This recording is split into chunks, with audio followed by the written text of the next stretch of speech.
following is a presentation of Main Street Media, your source for news, sports, and information on Main Street in Middle Tennessee.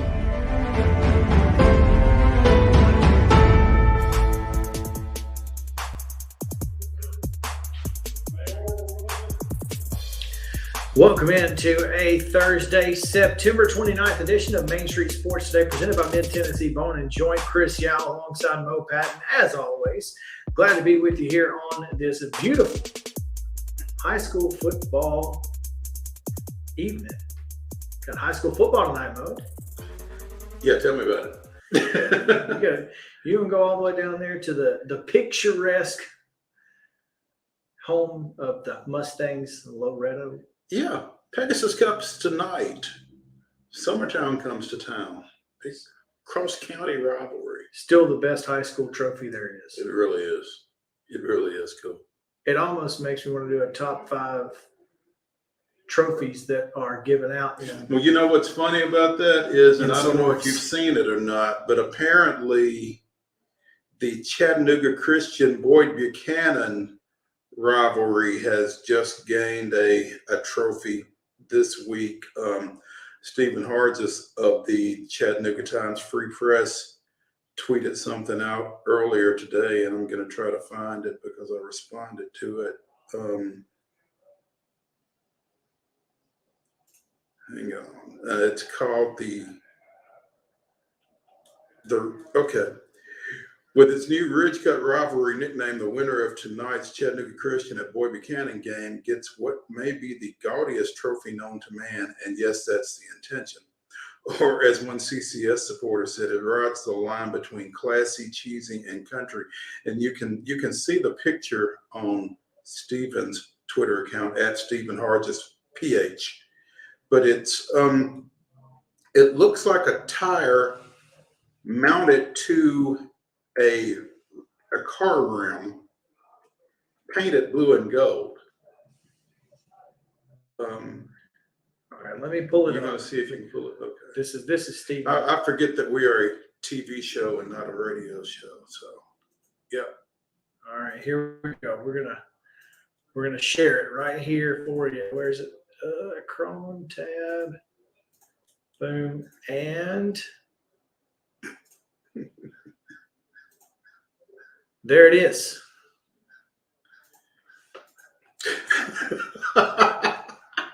It's not going in any trophy case for one thing.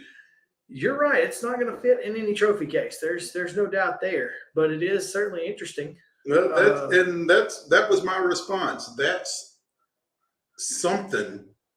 Hashtag mission accomplished. Go for it, guys. Hey, I mean, trophies don't have to be trophies. They can be goofy. We've seen them goofy. We've seen goofier. Oh, no question. So there you go. Yeah. All right. Well, but yeah, I'm excited about it. The Pegasus Cup. One, it does fit in a trophy case, and two, it's not quite as flashy, but it's really nice. We walked in down at Summertown for something else a couple of years ago and saw it, and it's like, oh, okay, this is cool. So, and if for the uninitiated, it's the Pegasus Cup because Summertown's the Eagles, Loretta's the Mustangs. Makes sense. Horses, birds. There you go. I don't know what else you need to know. Yeah. Speaking of high school football games tonight, there's plenty of them, and we can tell you about all of them if you guys would like. We can give you. Yeah, it's fall break for a lot of folks starting tomorrow, so makes sense. Well, we can tell you about all the games happening tonight in football and other sports in the rundown. In Wednesday volleyball action, Eagleville swept Stewart's Creek 3-0. Also, Providence Christian defeated Middle Tennessee Christian 3-0. And Father Ryan with a 3-0 win over St. Cecilia was Watertown defeating Liberty Creek 3-1. In girls soccer, Liberty Creek defeated Greenbrier 6-1. Page with a 2-0 win over Independence. Murfreesboro Central down Giles Giles County 8-0. And Siegel with a 5-0 win over Riverdale. In pro baseball action, a lot of games went extra last night. Had 3 of them in our Games of interest: Pirates defeated the Reds 4-3 in 10 innings. The Braves lost to the Nationals 3-2 in 10 innings, and the Mets defeated the Marlins 5-4 in 10 innings. The Cubs were 4-2 winners over the Phillies. Brewers 5-1 over the Cardinals, and the Sounds lost again. We talked about it yesterday. Their regular season finale 8-4 to Memphis, but they got more. We'll talk about it later with Jeff Him on the show. Yeah, absolutely. Football action tonight, as Chris alluded. All these are 7 o'clock kicks. In addition to Summertown at Loretto at 7, you've also got Marshall County at Lawrence County. Station Camp is at Mount Juliet. Siegel hosts Riverdale, and Stewart's Creek hosts Rockvale. In volleyball action this evening. Times are goofy, so. Yes, see that. Let's see. At 5 o'clock today, Culleoka is at Hampshire. 6 o'clock starts. Summertown comes to Columbia Central. Giles County is at Community, and Fairview is at Harbor. Also at 6 o'clock, Franklin Classical is at Zion Christian. At 6:30, it's Cane Ridge at Smyrna, Lebanon at Siegel. At 7 o'clock, VGA will be taking on Providence Christian somewhere. Loretto is at Lexington, and they'll be taking on Lexington, Alabama, and Wilson, Alabama in a tri-match. And then at 5 o'clock, I guess technically 5 o'clock is evening. We made that distinction a while back. 5 o'clock starts evening, and so Mount Pleasant will be taking on Santa Fe at Santa Fe at 5. Girls soccer this evening at 4:30, so I guess that's still afternoon. Fairview is at Overton. Also at 4:30, Donaldson Christian is at St. Cecilia, and East Nashville plays at Lead Academy. 5 o'clock starts. East Robertson at Springfield. Glencliff at Kip Nashville.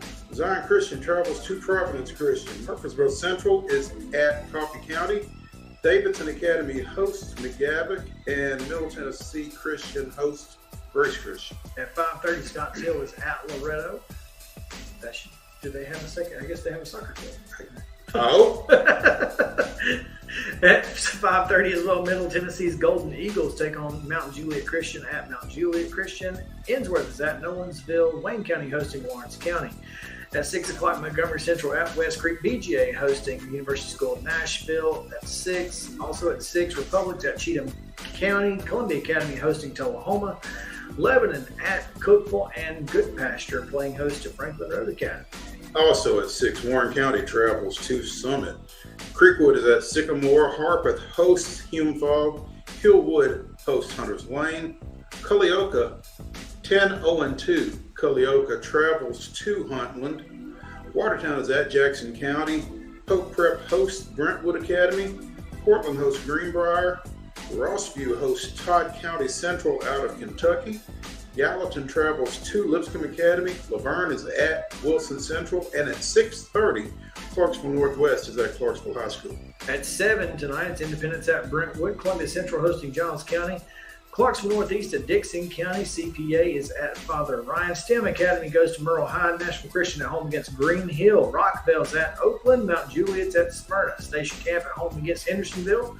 Hillsborough goes to Valor Collegiate, and White House is at White House Heritage. Long trek.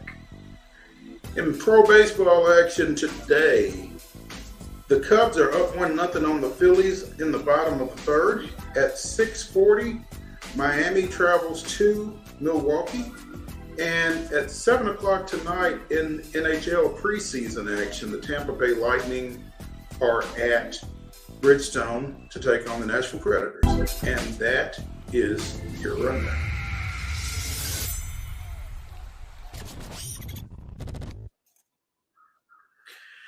All right. So, Mo, when I was searching for a top story, I thought, well, there's not a whole lot going on in the world of sports today, but I did see a weird story. It's not maybe not the top story, but we just continue wild and wacky. How's that? It was just yesterday. Just a continuation. Yeah. Last segment yesterday, first segment today. It just works. It's But Air Force football has been placed on 2 years probation for recruiting violations during the COVID-19 dead periods. That's pretty wild and wacky. I'm not sure exactly what it is that they did. And this is not a final decision, but they've been placed on 2 years probation. They've been fined. they have lost 46 total official visits over the 22-23 and 23-24 academic years. They will have no unofficial visits, well, from now until October 12th. So I wonder if that was self-imposed, because this has a prohibition against unofficial visits in football from September 1st, right, which was 3 weeks ago, almost 4 weeks ago today, through October 12th. So that's only in place for another couple of weeks that they can't have any unofficials. A prohibition against all recruiting communications in football for 4 weeks during the 22-23 academic year. Reduction in evaluation days for football by 10 during spring 22 and by 34 during fall of 22. So again, a lot of this must have been self-imposed, because this is 22, right?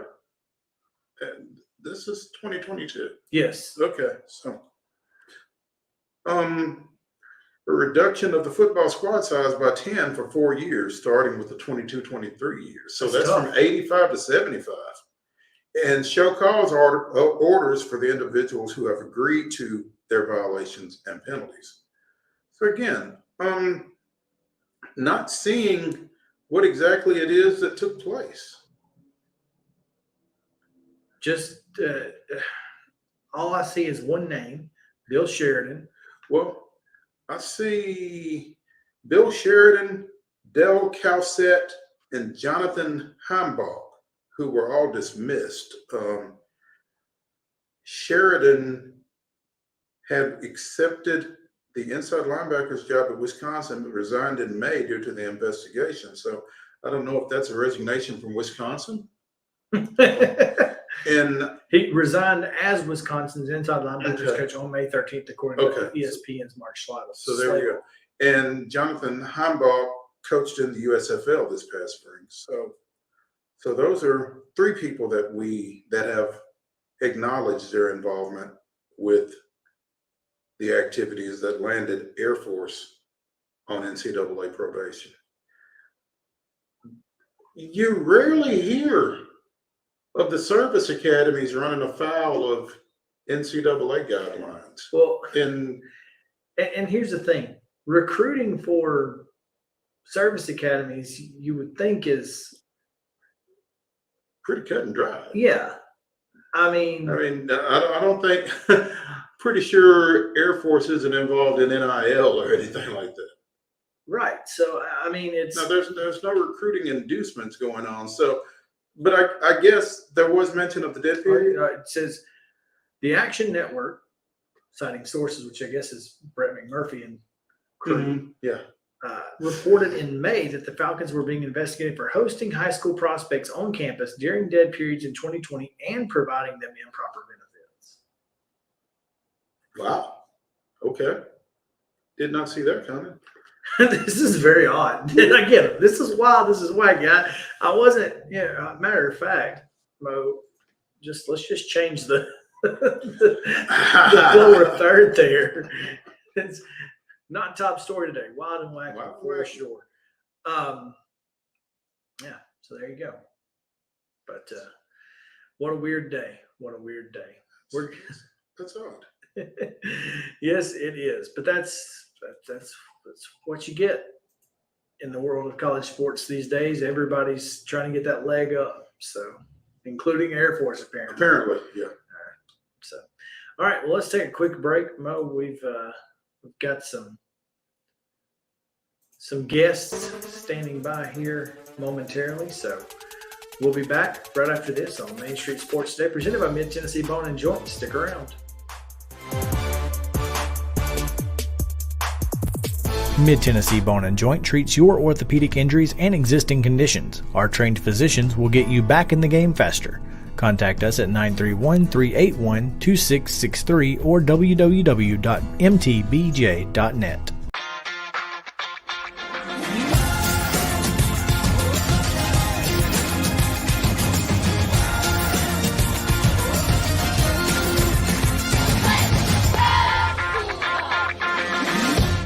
Hey folks, While we take a quick break from the show, I want to tell you about our friends over at Custom Stone Handlers in downtown Columbia. Ed Rich and his team at Custom Stone Handlers believe in leadership. And outside of the military, our greatest leader building platform is sports. Custom Stone Handlers proudly encourages young people to get in the game. You can contact them today at 931-490-4990 or visit CustomStonehandlers.com. Jones & Lang Sporting Goods here in Columbia has been outfitting teams, officials, and anybody else from T-ball to college for 50-plus years. Be sure and check them out at 931-388-8060 or online at jonesandlang.com. Jones & Lang Sporting Goods, the look of a winner. Zion Christian Academy, ZionEagles.org or 931-388-5731. You can schedule your appointment. Go tour their campus. It is beautiful over there, and you're definitely going to want to see it. Again, it's ZionEagles.org. Give them a call, 931-388-5731, and schedule your tour today. A game without a crowd is just a scrimmage. A performance without an audience is just a rehearsal. Without your presence, high school sports and the performing arts aren't possible. Ensure that these essential extracurricular activities continue to enrich the lives of students in Tennessee. Purchase a ticket to your local high school's game or performance. This message presented by the TSSAA. Mid-Tennessee Bone & Joint has been the official sports medicine provider for Maury County Schools for more than 40 years. We specialize in orthopedic injuries, and our Ortho Quick walk-in service lets you bypass the ER. Visit us online at www.mtbj.net.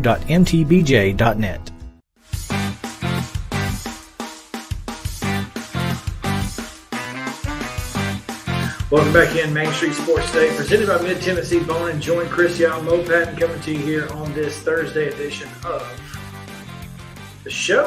It's a beautiful day outside here in southern Middle Tennessee. Hope you guys are having a fun day as well. It's been a beautiful week, all week, especially when you're hoisting division championship trophies as the Nashville Sounds were doing all week last week. And so we're going to talk a little bit about the International League West champion Nashville Sounds as they concluded their regular season yesterday and make their way to Las Vegas for the weekend. Vegas, baby. Vegas, baby. What happens in Vegas stays in Vegas unless it's a AAA championship. Then it's coming to Nashville. And at which time everyone will know. And you can tell everybody. That's right. This is your song. This is our trophy. Come on in. Jeff Him, what's going on, buddy? Hey, guys. It's good to be with you. Thanks for having me on. And, it's been a great season all year for the Sounds, and they recently cemented their place officially as division champs with what we long felt was inevitable. Never really had a big drop-off this year. Second most wins in franchise history with 91. Second only to the 1980 club with Willie McGee and Buck Showalter and Bye-Bye Balboni. So it's been quite a year. And First Horizon Park again this year, second year in a row, finished number one in total home attendance. So a lot of people saw a lot of good baseball this year. Yes, and the Nashville Sounds have led the league in attendance for both seasons that the Nashville Sounds play-by-play voice has been coming on to this show. So, you're welcome, Jeff. Gotta be related. It's gotta be related. We are pushing attendance at First Horizon Park. It's good to know that we are having that impact. So yeah. It's Chris's love of the fireworks that's doing it. It is. I keep pushing those fireworks, man. Yeah. Have you seen a particular surge on Friday night? That's it. No, we've mostly gotten calls for more fireworks on the other dates because Chris early in the year was thinking they were every day almost. So that's every day is fireworks. Hey, if it gets people in the stadium. Absolutely. It's but it's been such a fun year. And this team had not won a division since 2016, and now they've got a chance to win their first league championship since 2005. And it's going to be a unique setup. Obviously, you mentioned Vegas. It's at an alternate site. You're guaranteed one game. You get a max of two. So it's not a best of five. It's not a best of three. It's not, first two in Nashville, the next three in Durham. It's just Sounds versus Durham, one game. These two teams saw each other for 3 different series this year. The Sounds went 10-8 against Durham. They're good. We know the Sounds are good. It'll be at a very hitter-friendly ballpark in Vegas. They've got a beautiful ballpark. I have not been there in person, but I know it's amazing. The team went out today. I will be en route tomorrow.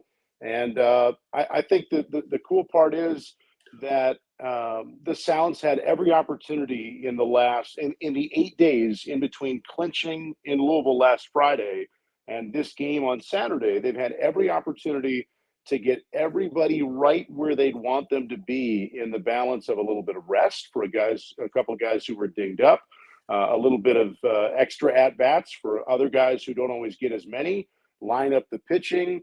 We saw a lot of relievers get in there yesterday and on Monday.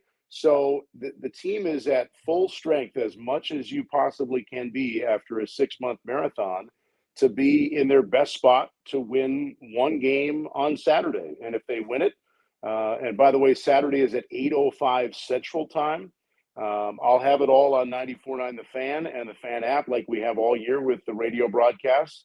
There will be a streaming option, as there normally is, for MILB.TV, and I believe MLB.TV is going to stream it as well. And typically when they do that for a minor league game, it is free. That game is available free. And then so if the Sounds win that, they play Sunday at 6:05 Central Time. Again, I'll have the radio if that game occurs for the Sounds. That would be against the Pacific Coast League champion, either El Paso or Reno. They play tomorrow night in their league title game in Vegas. And that would be the AAA National Championship. So it's certainly unique. Like I've said before, we don't know if this is going to be in place for years to come. This could be a 1-year deal. I'm sure MLB will want feedback from the 30 AAA teams after the fact of what they thought of it. But I think it's great. It's non-traditional. There's no doubt it's not a best of 3 or best of 5, but there's a lot of, that does then increase the drama. You get one shot, and baseball we know is not typically built to determine the best team by just one single game, but this will be unique, and it's a lot of fun, and I know the team is all in. Some AAA teams, Mo, you covered AAA, the Sounds for a long time. Some AAA teams can be really good, but they don't really seemingly care that much about the wins and losses. Other teams can really like each other and not be very good. This team's been amazing on the field. They get along great. It's a once in a decade type of AAA team in terms of the mix that this team has had. So they've got everything going in the right direction to win on Saturday, and I can't wait to call it.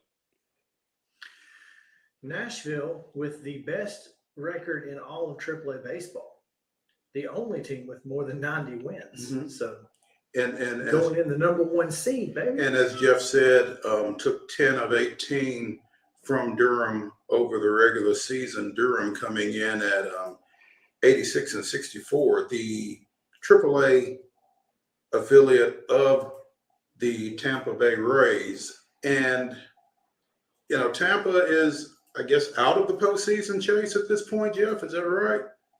Well, they're going to be one of the 3 AL wildcards. Are they? Okay. Yeah, okay. Yeah. They're in that mix. They keep kind of jockeying for position with Toronto and Seattle. And I haven't looked today. Last I looked, Baltimore was still a few games back. So pretty likely that Tampa Bay will get a spot. Okay. I'm sorry, we haven't paid a whole lot of attention to the American League postseason race. We've been a little preoccupied. But this team has seen a lot of up and down movement. The Sounds have. It feels like things have kind of settled down a little bit here over the last few weeks. I don't guess you really anticipate a lot of movement between now and Saturday. Yeah, I wouldn't think so. The Brewers just got, if anything, we've done the opposite of losing some guys. We've added a few guys because in the last week, the Brewers got 3 starters back. Eric Lauer, Freddie Peralta, and Aaron Ashby all came back. And that pushed a couple of relievers back down to us. So the bullpen has gotten a little thicker for the Sounds, if anything. Now, they just called up Justin Topa the other day because Adrian Hauser is hurt. But that's about it. That's, a lot can happen still. And the Brewers, the priority for the Milwaukee Brewers is still a National League wildcard spot, and they are right behind the Phillies now. So if they need somebody, they're going to take somebody. But to your point, I don't think there's nothing that I'm aware of any kind of pending move or anything else in the next 48 hours. And the Sounds since September 1 have largely been left alone. We've lost a couple guys. Some guys have gone up, some have come back. But this group that's going into Saturday in Vegas is pretty much the group we've seen by and large for the last month or so with the Sounds. And like I said, they've gotten the chance to rest a couple of guys who needed a little bit of rest. And so I think it should be the quote unquote A lineup on Saturday in terms of who is healthy among who we have on our roster. Everybody should be in pretty good shape. Interesting schedule, Jeff. As you mentioned, El Paso and Reno will play tomorrow night. The Sounds and Bulls will play on Saturday, and then the championship is on Sunday. So the PCL champ gets a day off. Is that because they're the host team? That is true. That is true. But I would counter that with, AAA teams ended their regular seasons yesterday. So the Sounds get 2 days off before their next game, whereas, Reno and El Paso they're getting today. They'll play tomorrow, and then the winner will get Saturday. So it's like, which would you rather have, extra day after the end of the regular season, or play every other day? I don't know if there's a right answer. I think the answer to your question, I think from a ballpark standpoint, it gave the Aviators, who are hosting this, 3 different days, 3 different gates, three different opportunities to sell tickets for a game. Plus, I would guess from a field prep standpoint, easier to have one game 3 days in a row than essentially a double header on Saturday if you had played 2 league championships that day. And for example, the Sounds are traveling out there today. They're going to get all 4 teams are going to get. It's sort of like the Final Four when teams get a little time on the arena floor for a practice. The Sounds will get a morning workout opportunity on that field tomorrow, just like Durham will. So if you load it up on games on Saturday, that would come into play too, as far as getting guys acclimated and things like that. So that's why they laid it out the way they did. Jeff Ham, the voice of the Nashville Sounds, joining us here on Main Street Sports today, presented by Mid-Tennessee Bone and Joint. Wanted to ask you about pitching matchups, what you feel like they're going to be. But before we get to that, again, El Paso and Reno in the Pacific Coast League Championship tomorrow. Reno is the Arizona Diamondbacks AAA affiliate. The El Paso Chihuahuas are the AAA affiliate of the San Diego Padres. And on their active roster right now is one Ryan Weathers of Loretto. So yes, there's an outside chance that maybe Ryan gets to throw against his hometown team Sunday if both you guys come through. I don't know what their plans are, but do you have any idea who's going to go to the bump on Saturday for either y'all or Durham? I do. It is going to be Caleb Bosley for the Sounds, our pitcher of the year, as voted on by the clubhouse.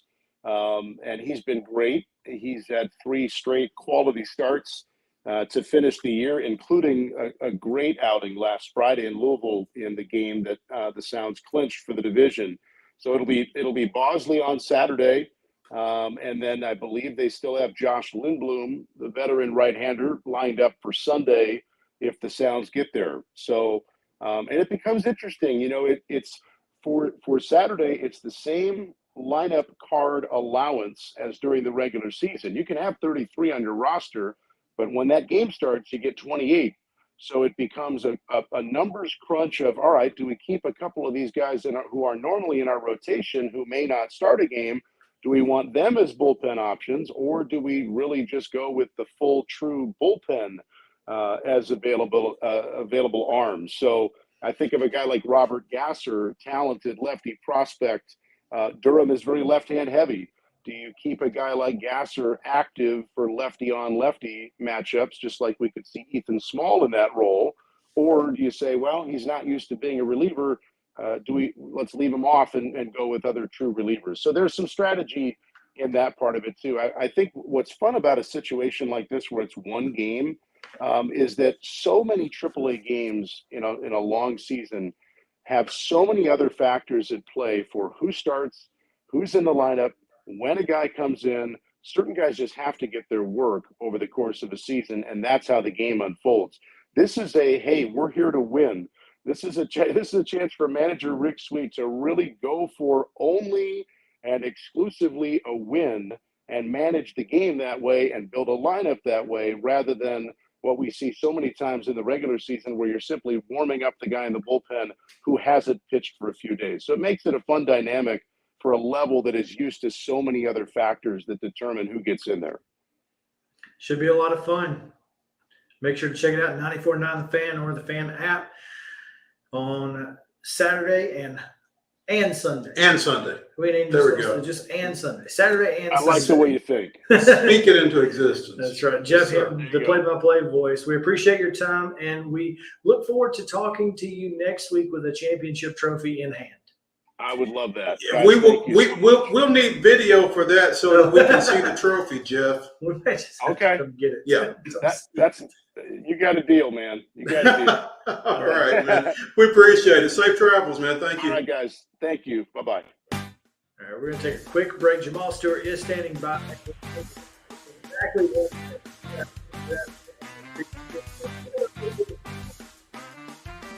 after this. This is Chris Yao with Main Street Sports Today. Every show, Mo Patton and I welcome friends from all across the sports landscape, from high school coaches and reporters to national, college, and pro sports personalities. You never know who might stop by for a chat.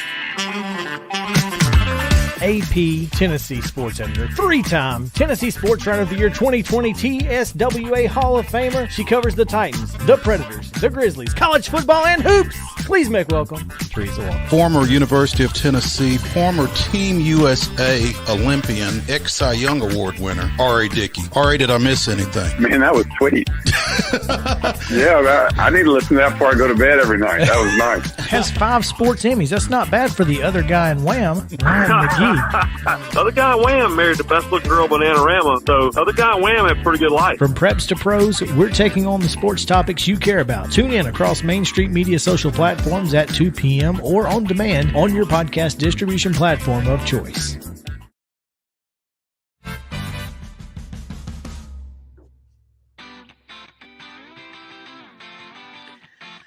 Welcome back in Main Street Sports Day, presented by Mid-Tennessee Bone and Joint. Chris Yao, Mo Patton coming to you here on this Thursday edition as we get into the exciting news of preps. We just went from pros to preps. It's okay. We reversed it. It's okay. We'll do that on you. We'll flip that thing and reverse it. We will. I miss it. And we're going to go to Coach's Corner now as we have East Nashville head football coach joining us, Jamal Stewart. But first, we'll have to tell you about our friends from the Heart Cafe out in Chapel Hill. Mo, you see that? You check that out. You like that? Got a little logo here in the corner. Fresh made comfort food, baby. Look at you showing off. Everything graphically on this show, Chris is responsible for. So kudos to him for all of that, and he makes it all look really nice. But yeah, from the Heart Cafe, sponsoring Coach's Corner here on Main Street Sports Today. Get over to Chapel Hill. If you've not, you should. If you have, you should go back. So that's right. They're keeping you fed and happy. Absolutely. Who's not fat and happy are the East Nashville Eagles, undefeated, ranked number 1 in the state in Class 3A, and Jamal Stewart joining us here on Coach's Corner. Coach, appreciate you taking some time with us. Good afternoon. Good afternoon. I appreciate you guys for having me. Oh, absolutely. Undefeated, 6-0, coming off of that state championship game run last year, finished second in the state in 3A. Got a big game Friday against 5A Green Hill, but coming off of a 32-7 win at 6A Independence. Can't tell these guys nothing right now. No. I mean, Coach, what's the mood like around this program right now? It's just a positive. It's positive. The school environment's positive. The community's positive. Everybody's just excited with what we got running right now. It's good times right now in East Nashville. Looking at the schedule, you guys haven't backed down from anybody. From one thing, you got a Division II AAA opponent in there. You've got a couple of 6A opponents in there. The only games that y'all have played at 3A have been in region play against Stratford and Jackson County. And the closest game that you played, and you're going to have to explain this one to me, Coach, was a 14-0 decision 3 weeks ago against Hillsborough, winless Hillsborough. What happened? I came from Hillsborough. I think Coach Brown had my playbook. But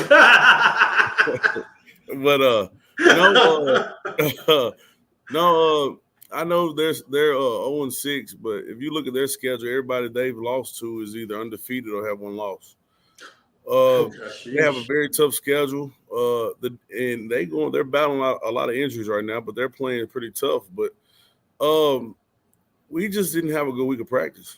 Hats off to Hillsborough for playing a great game defensively, but we didn't have a good week of practice. And our team, I told them one thing I don't want us to do is get complacent and be excited about where we're at because we have a long way to go.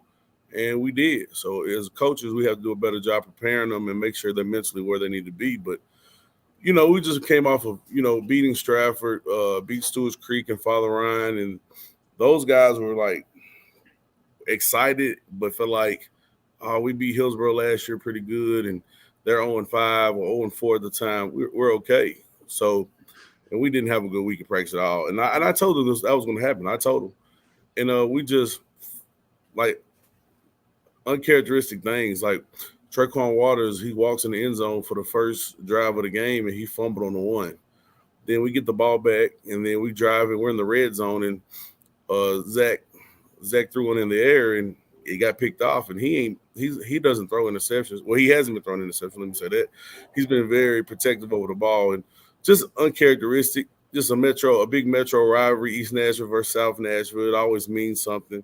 And like I said, we didn't respect the game of football that week. And like I said, we had to do a better job as coaches getting our guys together because we almost let that one slide.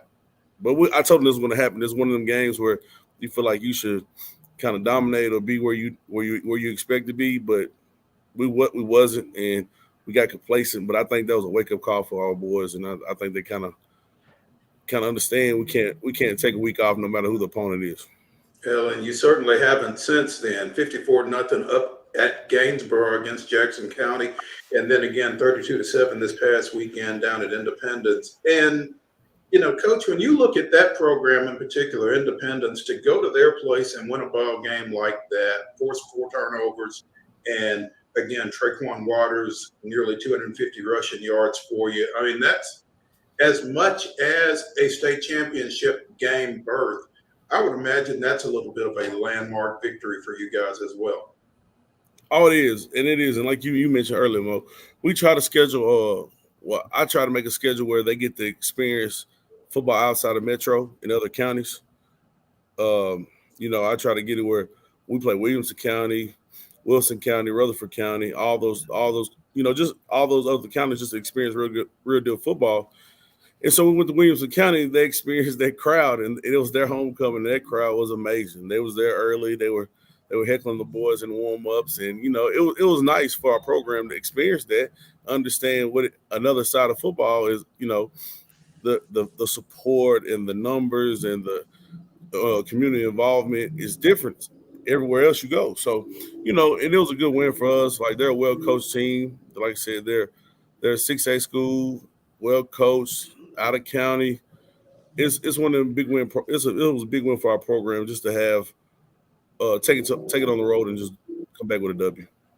It's an interesting point that you make there, Coach, in terms of the support and the atmosphere and that kind of thing, and taking your kids into that environment.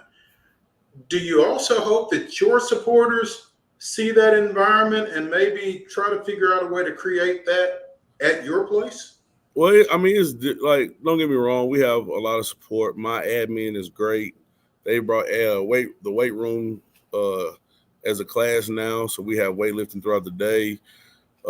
They support whatever we ask for, but some things are out of their hands. And what I mean that is, Independence has 2,000 kids.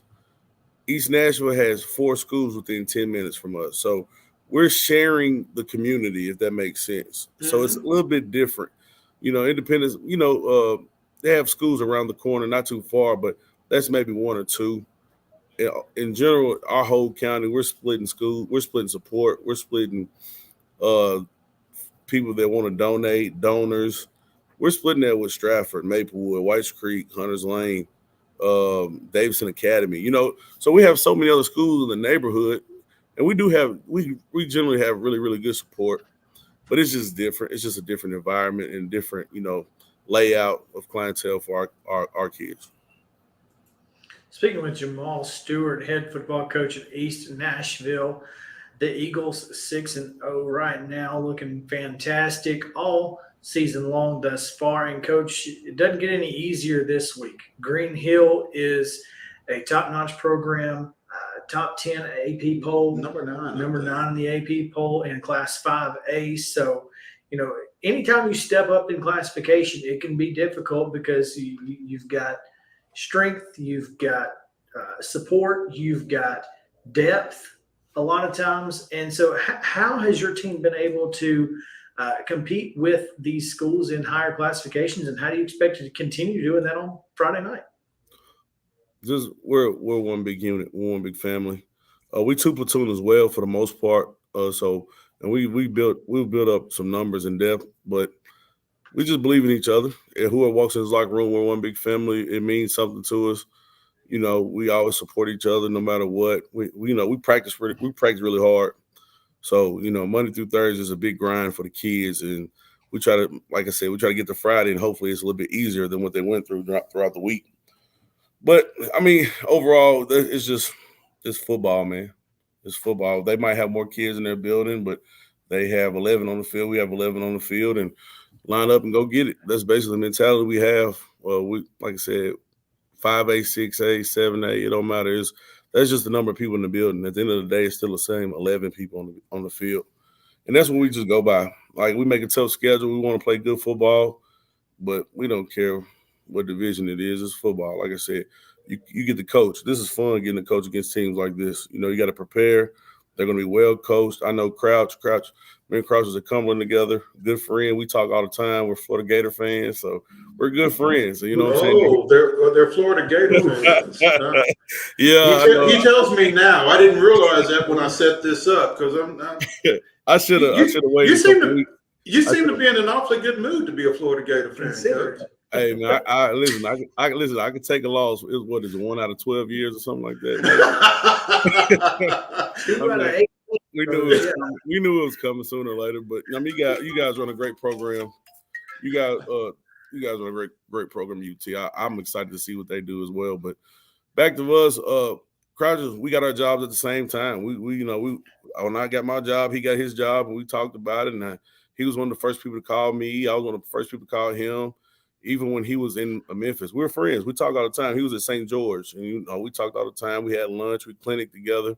So he does things the right way. He builds a good program, and we just brainstorm all the time. Like I said, we're good friends, and I know what to expect from him, and he knows what to expect from us. And we look forward to having a good football game on Friday night. Should be a fun one. Now, if I'm reading your schedule right, Coach, this is the first of 3 straight home games for you guys. You've got Maplewood next Thursday, and then after an open date, you've got Riverdale on week 10. All 3 of those at home. Is that right? Yes, sir. So we was lucky enough. I know it's probably unheard of. We had 7 home games this year. So we had which you had 3 home games last year, I guess, right? Yeah. Yeah. No, so we lost one because of COVID with Stewart's Creek. Okay. So they had to turn around and give us one back. Okay. And Father Ryan needed a week. I actually needed a week 1 home game, but Father Ryan did 2, and they compensated us for exchanging that. So on the second year, they came to us. Stewart's Creek ended up coming back to us. So we ended up having 7. So it's pretty good. I bet it. Yeah. Financially for our program, but Yeah, so we'll play Maplewood next Thursday, and then we'll finish up the regular season at home with the home game with Riverdale. So, like I said, there's no walk in the parks. We get to line up and play football and prepare and see some quality opponents every Friday. Jamaal Stewart here on Coach's Corner from the Heart Cafe out in Chapel Hill. Coach, good luck Friday night, and we'll be here watching, and we appreciate you taking some time with us today. I appreciate you guys having me, man. Y'all have a good evening. Thank you. You too, Coach. Thank you. All right, Mo, it's time to hand out some hardware here in the high school football segment. We got a couple of pieces of hardware to hand out, and we'll start with the End to Win Life team.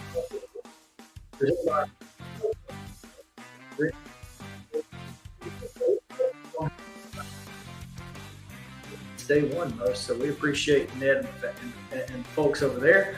Tell us, who is this week's team of the week? With their 62-0 homecoming victory last Friday night over Lighthouse Christian, Zion Christian is our End to Win Life Southern Middle Tennessee team of the week. How about that? Handed out some hardware themselves. They did hand out some hardware. They got a really big team. They got some really big rings. Yes, the Zion Christian Lady Eagles softball team was recognized at halftime of that football game and got their state championship rings. And we've actually got a picture up online at mainstreetmurray.com and in our sports section in print. So if you're a Zion Christian fan, you might want to pick up a paper this week. You probably should. Yeah. And then you should subscribe because it's $25 a year. A year, which is less than 50 cents a week. It's insane. So you should definitely do that. All right. And our MTBJ, Mid-Tennessee Bone and Joint Player of the Week, you can find that in the newspaper as well. Mm-hmm. If you want to find out before Thursdays, you can always pick up a paper. But who is it? It is Columbia Central junior tailback Caden McCoy. I'm sorry, running back, because they run the wing team. Yeah. Wing back. I was about to say the guy behind the quarterback is the fullback. Mm-hmm. So Caden I guess he plays fullback, wing back, H-back, exactly. Hybrid. Running back. There you go. He does run a lot. A lot. Well, he only ran 11 times Friday night, but he makes them count. I was about to say, he ran a lot during those 11 times. Yeah, 11 carries, 151 yards, touchdowns of 40, 59, and 3 yards. So Caden McCoy of Columbia Central is our MTBJ Athlete of the Week. Congratulations to you. All right, that's going to do it for this segment. We're going to take a quick break, and when we come back, we will talk a little Atlanta Braves. So, not that we want to today, but it is what it is. You got to do what you got to do, folks. So, Braves on the other side of this segment. Be right back here on Main Street Sports Day, presented by Mid-Tennessee Bone and Joint. Stick around. The high school football season is here, and nobody handles Friday nights better than Main Street Media. Here's Zach Womble with details. That's the name of the game here at Main Street Media and Main Street Preps. Is, we've been doing this for a long time now, and I think you hit on it. We've got an army of reporters across all of Middle Tennessee. I think there's about 130 schools in the Middle Tennessee area, and we try to cover all of them. We cover about 11, 12 counties at this point. And those Friday night shows, it's we're gonna show that off. We're gonna showcase the talent that we have on the field with reporters across several mid-state games on the weekly basis. So, whether you're in Williamson County, whether you're in Giles County or Murray County or Montgomery or Robertson or anywhere in between, we're going to have you covered from 6 to 11. Friday Night Live is presented by the Tennessee Highway Safety Office, where fans don't let fans drive drunk.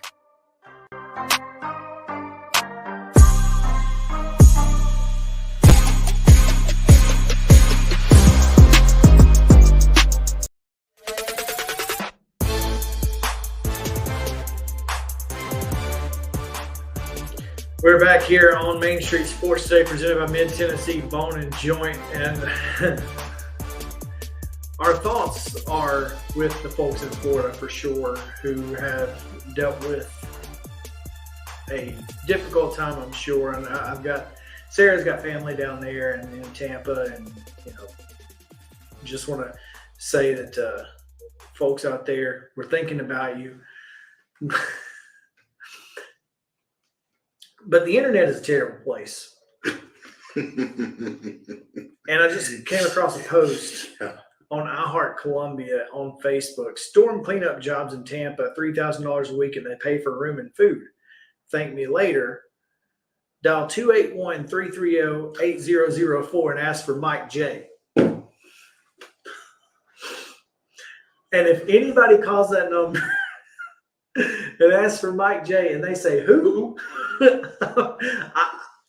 That's all. I'm done. That's. Don't call the number. No, don't. No. Oh man.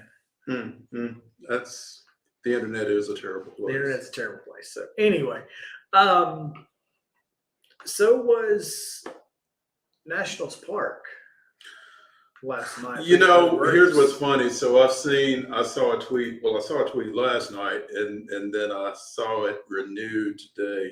Eddie Rosario bunted for a base hit late last night, maybe the 7th or 8th inning. He did what? Yeah, exactly. Well, that's what I tweeted. I've not heard of this before. I tweeted, that thing that Eddie Rosario just did. What was that? Because the Braves have still not haven't attempted or have not executed a sacrifice bunt. I don't think they've attempted. I'm pretty sure they've not attempted. Certainly haven't executed a sacrifice bunt through their first 156 games. No one has gone more than 154 without one. So the Braves have already kind of set a record, and I'm pretty sure they're going to go the whole year without it. So, but only 3 teams have ever done it in an entire season, and those 3 teams all did it in the 60-game COVID year. It's never been done over this. Mm-hmm. I mean, up to now. I mean, they've been setting a record since however long it was since they haven't done one. I mean, it's crazy. But he dropped down a bunt for a base hit, and then they wind up in extra innings and lose. And there was a guy that said, I can't believe the Braves bunted. And I don't know when the last time was before that they put a bunt down. I genuinely could not tell you. And I guess with pitchers not hitting, that's one of the consequences. But it is, it's like you said when we discussed this earlier this week. Yeah. Who in this lineup would you rather have bunting than swinging? Well, it's like in the 10th last night, you've got I guess Heredia ran at second. Mm-hmm. And Acuna's up. I'm not bunting Acuna. No, not when he can put you up 4-2 with one swing. Right. No. So you're just not going to. And then I mean, I guess with one out, you could have done it with Dansby, but at that point, it's not worth it because the sac fly doesn't score you a run. No, I mean, if you're going to do it, you're going to do it with the leadoff guy to get that runner to third with less than 2 outs. But no. But it doesn't work when you have Ronald Acuna Jr. coming to bat. It really doesn't. It's just, it is what it is. The Braves just couldn't get any offense going last night at all. I mean, it was as if the offense was non-existent. And look, I guess they were due for a bad game in here. If we're going to pick a game not to score in, I'd much rather it be against the Nationals. Get it out the way. The Mets. Yeah, absolutely. So, yeah, that was a tough one.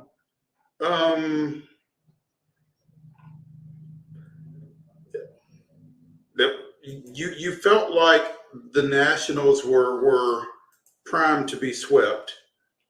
And if you score any runs at all, you would have felt that in the last series with against the Nationals, where they lost 3-2 in the series finale. Yeah, I'm not sure that they've swept the Nationals all year for whatever reason. But what are they? They're like 14-4 or something like that on the year. We didn't sweep them in September. Lost the first one. No, I'm sorry, that was the last one. I apologize. I'm going the wrong way in the schedule. But yeah, I mean, it's amazing that that this team has not been able to put the Nationals away. Lost 2 of 3 at the beginning of the season, but that's to be fair, there's a lot of familiarity there. Huh. There's one in June during that 14-game win streak or 16-game win streak. And to be fair, Jake Odorizzi gave up 2 runs, one of them earned. He didn't pitch bad. But yeah, in 4 2/3. 3 2/3. Oh, was it just 3? Okay, Yeah. I thought I saw 4 last time. Yeah, 3 2/3. But I don't think this one was on him. No. Well, I mean, they only scored 3 runs, and one of those was in the 10th inning. So, yeah, you certainly can't put this one on him. So, it just, again, fat cat syndrome. The only words we got out of Chris Domino? Yeah, the only words we could get out of Chris Domino when we tried to have him on in July were fat cat syndrome, and that's enough. That's exactly what this feels like. It's like they've got 2. They don't need to get any more. Yeah, let's get them all. Let's we need all 3 of them now, because if you take 2 of 3, you're tied. Mm-hmm. And apparently they have the tiebreaker. I'm sure they do. So, yeah, let's just sweep them and put them and their fans out of their misery. I mean, that would be the epic ending to that. Now, here's the thing. Say the Braves take 2 of 3 or even just win 1. It would be so Mets to get lose swept 2 of 3 by the Nationals. The Nationals, would that not be so Mets? Man, we don't want to take that risk. But yeah, I would just as soon it not go to that. But yeah, that would be a nice consolation prize to actually clinching at Truist Park. Would be I don't care to clinch in Miami via the Mets losing the Mets Metsing. I don't care how we clinch, as long as it happens. The good thing is the Braves are assured of a postseason berth, and they will be no worse than the number 4 seed in the NL playoffs. But you got to be top 2, really. I mean, in the world that we live in right now, and my dad asked me, he said, "What do you think about this playoff system?" And I hate it. I mean, the wild card game was one thing. I guess I can understand, if you want to go with that. But I mean, you're about to punish a team that's a 100-win team. Yeah. And you would be punishing them no matter what, because otherwise, they'd get the Mets in the first round because it'd be a 2-3 matchup. Yeah. Well, not in the first round. How would that work? Well, I guess the division, because the number 3 would play the number 3 would have to play a wild card. So I mean, whoever the NL East second place finisher is would still be the number 3 seed behind the Dodgers at 1 and the NL East winner at 2. Correct. So you would open against the number 6 seed instead of the number 5, I guess. No, I'm saying if it was just one wild card person, one wild card team. One wild card team. It used to be one wild card team. Yeah. That's what I'm saying. If it were, and I guess technically the Braves would be the wild card team, so they'd still have to play the Dodgers, but because they'd be the 4 seed, even though they won 100 games in the NL and the Cardinals did not. Yeah. But that's neither here nor there. The point that I'm making is I don't like it because it is that 3-game set is brutal for pitching. It just is. And then it obviously kind of throws off your pitching for the remainder of just ask the Dodgers. Yeah. Just ask the Dodgers. You don't think the Atlanta Braves benefited from the Dodgers having to play in that first round last year? Absolutely, they did. I mean, Walker Buehler was basically being rolled out there in a wheelchair. Life's not fair. I mean, well, and we're going to be griping about the same thing if the Braves get to the NLCS against the Dodgers, and they'll be saying, see, it ain't easy. No, no. And it shouldn't be easy to win the World Series, but it shouldn't be. I don't think it should be this hard. So there's that. I think it's hard enough as it is. We play 162 games. We ought to know who the best 4 teams in each league are. After 162, you ought to know. I'll need to play 3 more. Well, I mean, it could be worse. I mean, it could be pre-1969 where only the league champion went straight to the World Series. Yeah. We've been done for a minute. Yeah, despite winning 100 games. Yeah.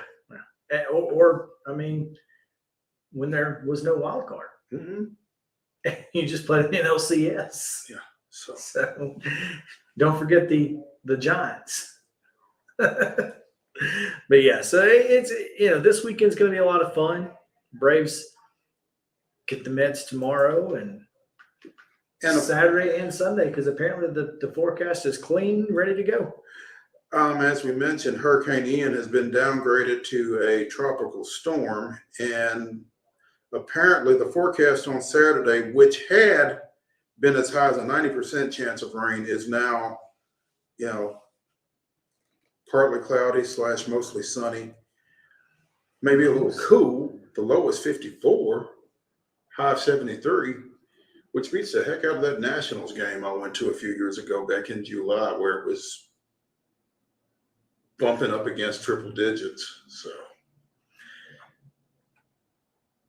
now take this as you will. Mm-hmm.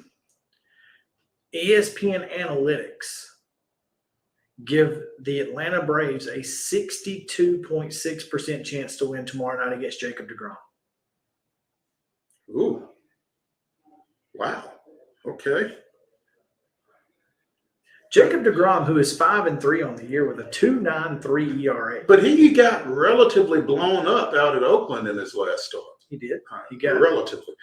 for Jacob deGrom, he got blown up. He got hit pretty darn hard. And here's the thing. He's coming back off an injury. He's pitched in 12 games to this point. He may just be tired. Mm-hmm. And if he is, man, I hate that.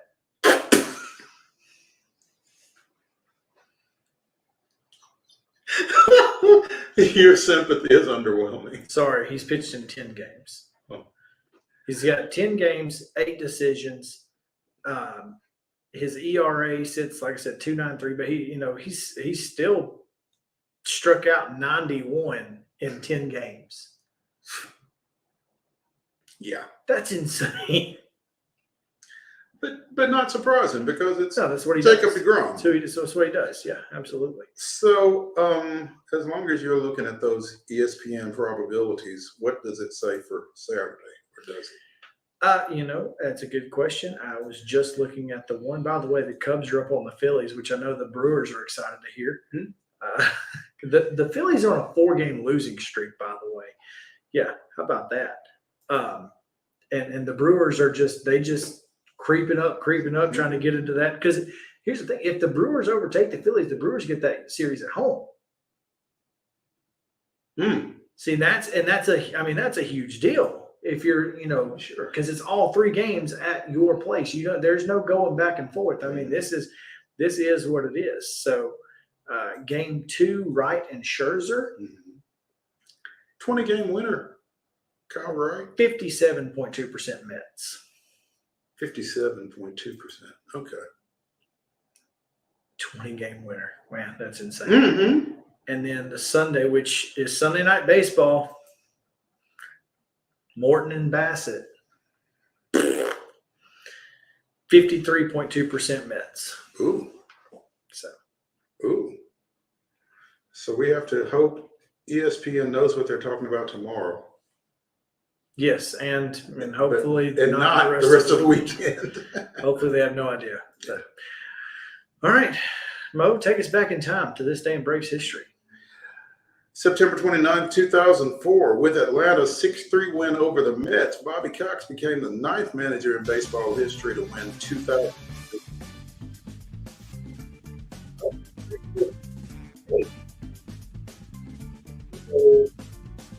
were in the Hall of Fame at that time. Cox and Tony La Russa being the exception, both of whom were still managing at the time, and both of whom were inducted into the Hall of Fame in 2014. So, win 2,000 games, go to the Hall of Fame, which bodes well for Dusty Baker. It does. I don't think there's any question Baker was going to be in the Hall. Yeah. I mean, if there is, I don't know what we're doing with the Hall of Fame. Looking forward to that, actually. All right, that's going to do it. We've got high school football pick'em coming your way right after this here on Main Street Sports Today, presented by Mid-Tennessee Bone and Joint. Back after these messages. Mid-Tennessee Bone and Joint treats your orthopedic injuries and existing conditions. Our trained physicians will get you back in the game faster. Contact us at 931-381-2663 or www.mtbj.net.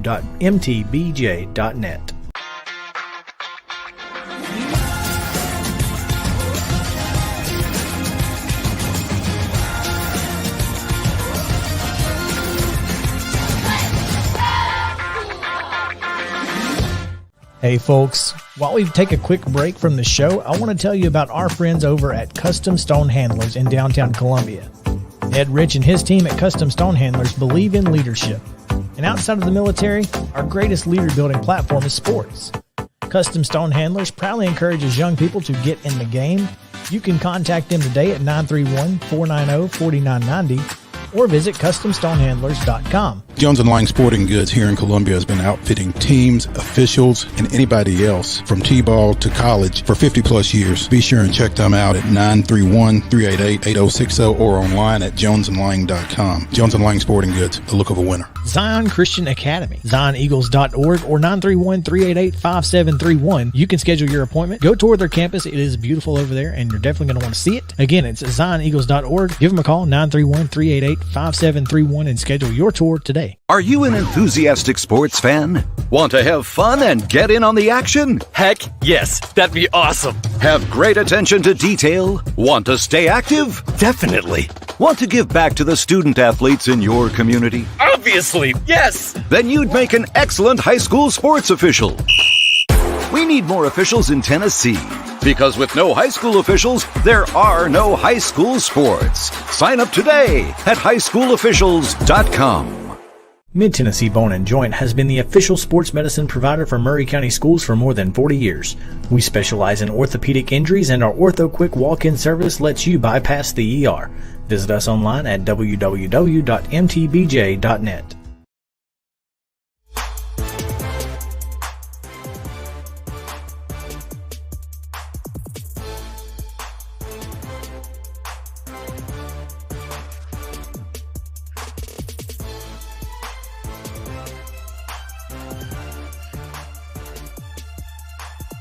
Welcome back in Main Street Sports Today, presented by Mid-Tennessee Bone and Joint.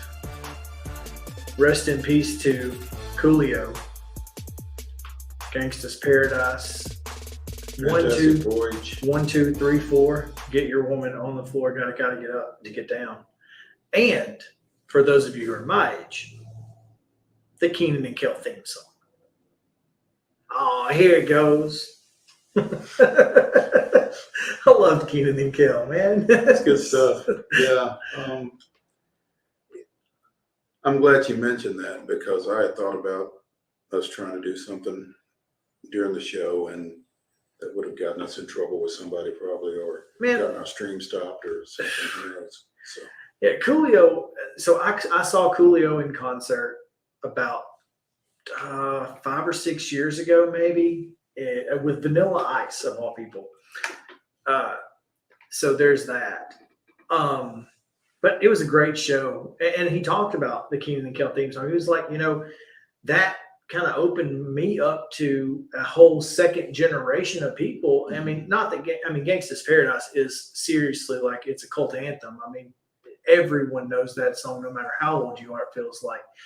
But it was a new generation because of that. Sure. Got to know who Coolio was, and he was on the intro and with his dreads straight up in the air. He's just super cool. One of the coolest guys in hip hop in the 90s, and I loved him. And I hate that we lost him. 59 years old. Yeah. It's close to home. I can understand. Yeah. But yeah, so Coolio, rest in peace, and Gangsta's Paradise.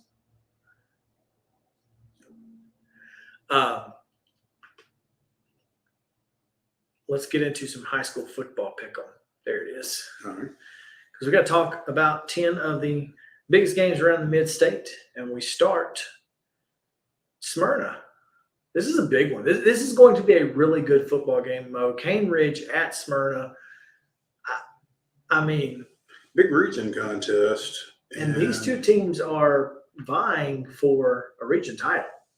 Yeah, and both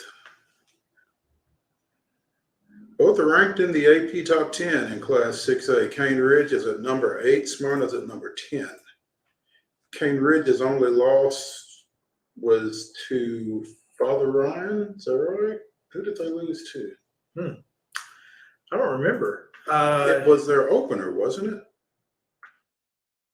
Smyrna has not lost. Smyrna has not lost. That's correct. I'm not sure. I mean, obviously I know they lost, but I don't remember who it was to. It was early. Could not tell you off the top of my head. No, it wasn't their opener because their opener was against Pearl Calm. Yeah.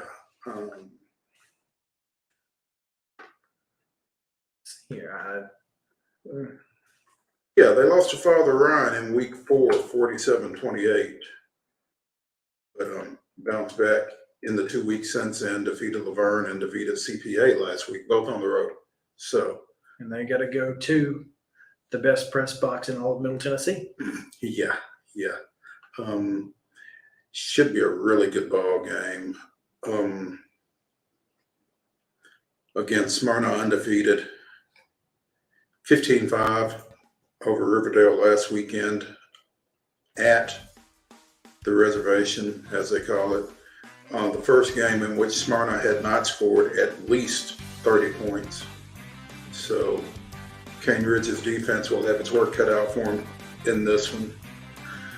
I took the Ravens in this one. But clearly, top 10 matchup, it could go either way. I took the Ravens as well. I got them 28-24 over Smyrna. And you're right. I mean, Smyrna has surprised me all year long.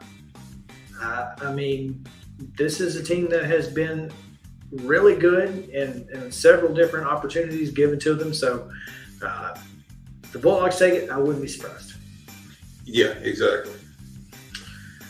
Moving on to the second biggest game in Murfreesboro Friday night. Don't tell Kevin Creasy I said that. But Oakland at Blackman. Speaking of region championships, you feel like this one has that written all over it in Region 4-6A. These two kind of been on a collision course, pretty much. It's almost unfortunate that this game is this early.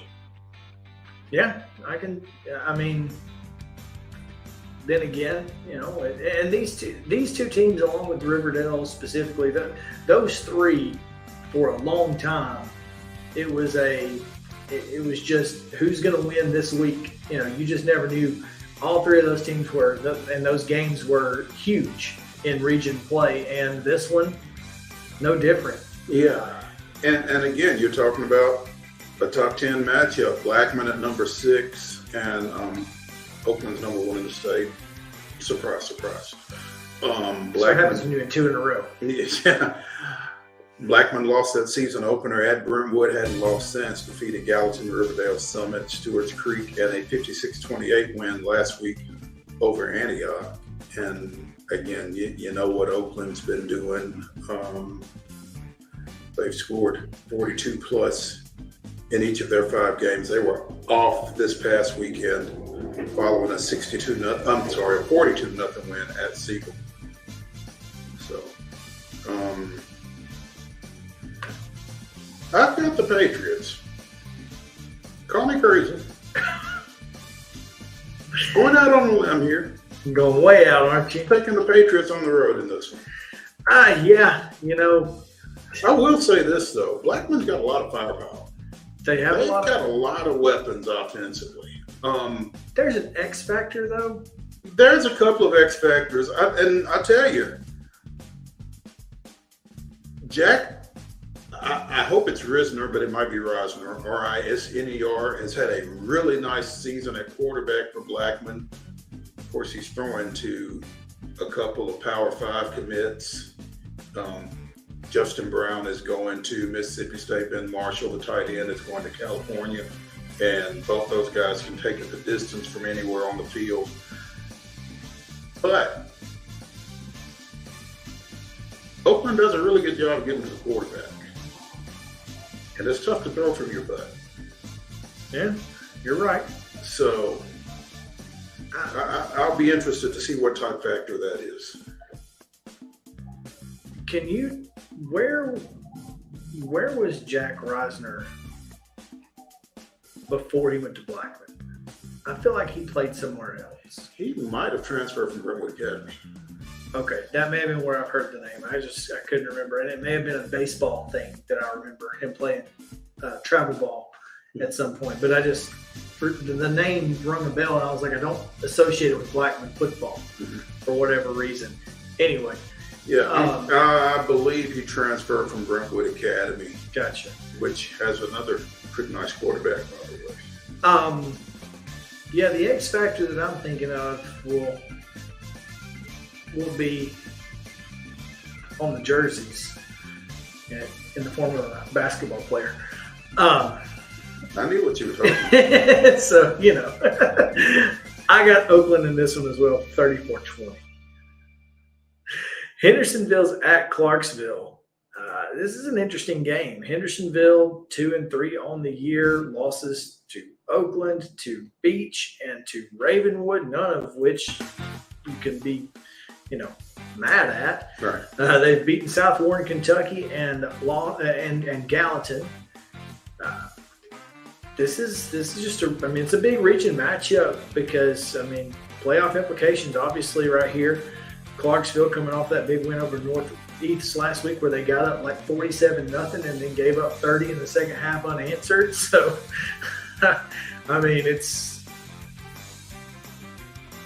this is a really important ballgame for both of these teams. I'm just not sure that Clarksville has been tested the way Hendersonville has. You mentioned who Hendersonville had lost to. Clarksville's wins are over Northeast, Dixon County, which is winless, and Rossview, which is 2-4. So their losses, though, Springfield, really good. Beach, who also beat Hendersonville, and McGattock, who is quietly having a very good season. Yeah, they are. I think they're 5-1. McGattock is, and their only loss is to Cambridge. But yeah, I like Hendersonville in this one. I've got Hendersonville winning this one by a touchdown. I got them by 2 touchdowns, but I think it's going to be a good ball game. Franklin Road Academy at Christ Presbyterian, another game that is pretty darn important in the world of high school football around here. Yeah, this is a D2 AA region matchup, I do believe. And CPA, again, dropped one to Cane Ridge last week. Expecting them to bounce back here. I've got the Lions taking this one by a touchdown and some change, basically, 35-27. Franklin Road 5-1, but the schedules look pretty different. To be honest with you. So there's that. Mm-hmm. I think you're right. I got this one as a 1-point game. I think it could go either way, but I'm going to go with the Lions as well. I just think Ingle Martin is really, really good. He's got a great program. First-year coach and Justin Geisinger for Franklin Road Academy. Sometimes that can be a problem, so I'm going to go with the Lions here. CPA 21-20. We just talked to Jamal Stewart, East Nashville, Green Hill. This is non-region. Mm-hmm. stepping up in class. Heck of a ball game, though, expected. You know, East Nashville really got my attention with that win at Independence last week. I knew they were good, but again, stepping up, a 3A program stepping up to take on a 6A program on the road. Now, Cody Pagash, Ty Lockwood, neither of them played in that ball game. Independence turned it over 4 times, but I would think that East Nashville had a little something to do with that. And neither of those two guys play defense. Gave up 250. So yeah. So I'm going with the Eagles at home over. What is Greenhill? Hawks. Thank you. And the fact that they're not the Hornets angers me. Although the Green Hornets, Marvel might they might have an issue with that. Might have an issue with it. So I'm just like, why are you not the Hornets? This angers me. So anyway, I've got East Nashville. Mount Juliet hosting Station Camp tonight. It's a big game too. Again, a little recency bias here on my part, I guess, because Mount Juliet is traditionally a pretty good program, but they beat a really good team last week in White County and really kind of made me kind of look at them a little differently. I like Mount Juliet in this one here. You and everybody else in the pick'em, and I like Mount Juliet too, but let me tell you how long I suffered over this one. I mean, I went back and forth for a good 3 or 4 minutes on this one because the last time I picked Station Camp over Gallatin, we got the win. But I couldn't give it to the Bison this week. And what perhaps I should have considered that Station Camp beat White County 54. No, I'm sorry. White County beat Station Camp. Never mind. I almost misread that. White County is Station Camp's only loss. Right. So I think this is going to be a really good ball game. I got a field goal. McGavock at Overton, and this is a big game for McGavock because I was told that if McGavock wins, that they might actually see the MSP top 25 this week. So who knows? How about that? Yeah. Because some teams have been just missing for the last month. Well, apparently they need to beat Overton. That's what I understand. So I've got McGavock getting the win, and if they don't get in, I'm riding. I've got McGavock. Fred Burnett, another young Metro coach, doing a really good job over at McGavock. I think they're 5-1 as well. They are. Overton's very good. McGavock's very good. McGavock's only lost 2. Cane Ridge, which you just mentioned a minute ago. That's nothing to be upset about. Overton's got a great quarterback. Yeah, the kid is committed to Tennessee State. Actually. It says he's going to TSU. He's pretty darn good. I just feel like this McGavock team has something to prove. Mm-hmm. Well, and McGavock also has the receiver, Demetrius Bell, who was committed to Michigan State. Right. And I don't think he's committed at this point, but he was committed to Michigan. He transferred to McGavock, too. Well, he transferred back to McGavock. Oh, okay, he did? Yeah. Yeah, he transferred from McGavock to Blackman. That's right. Okay. Which, can you imagine Blackman with those 3? Yeah. Goodness gracious. Ooh. Embarrassment of riches. They wouldn't be embarrassed, right? Montgomery Bell Academy at Pope Prep. Look, anytime Montgomery Bell Academy is in this, I'm picking them. I'm picking them. Period. Yeah. I don't care because, look, if Kenny Minchie plays, that'd be awesome.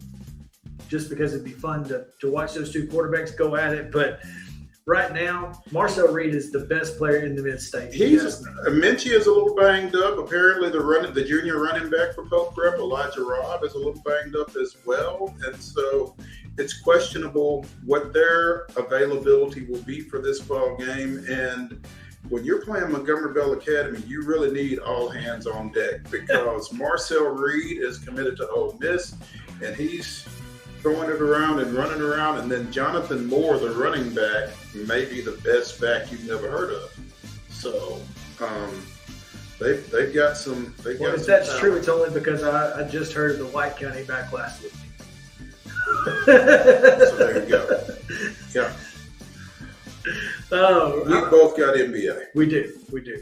Richland, Mount Pleasant tomorrow night. This game is huge. This is huge. This is a sneaky good ball game. I mean, if you are only familiar with Nashville and the Donut, or if you're only familiar with 6A and Division II, you're missing out because this one's going to be fun. This is going to be a great football. I told Sarah last night, I said, I cannot wait for Friday night. Like, this is a game that I had since week 2 that I have been looking forward to, because when I saw Richland playing week 1 and Mount Pleasant playing week 2, I knew this was coming, and I am so excited about it.